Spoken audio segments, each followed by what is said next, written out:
شک نہیں کہ نماز بے حیائی اور بری باتوں سے روکتی ہے، اور اللہ کا ذکر سب سے بڑا ہے، اور جو کچھ تم کرتے ہو اللہ اسے جانتا ہے۔ لوگو،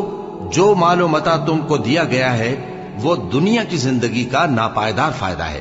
اور جو کچھ اللہ کے ہاں ہے وہ بہتر اور باقی رہنے والا ہے، یعنی ان لوگوں کے لیے جو ایمان لائے اور اپنے پروردگار پر بھروسہ رکھتے ہیں،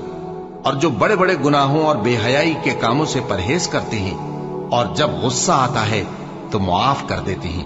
اور جو اپنے پروردگار کا فرمان قبول کرتے ہیں اور نماز پڑھتے ہیں اور اپنے کام آپس کے مشورے سے کرتے ہیں، اور جو مال ہم نے ان کو عطا فرمایا ہے اس میں سے خرچ کرتی ہیں، اور جو ایسے ہیں کہ جب ان پر ظلم و زیادتی ہو تو مناسب طریقے سے بدلہ بھی لیتی ہیں، جو صغیرہ گناہوں کے سوا بڑے بڑے گناہوں اور بے حیائی کی باتوں سے اجتناب کرتے ہیں، بے شک تمہارا پروردگار بڑی بخشش والا ہے۔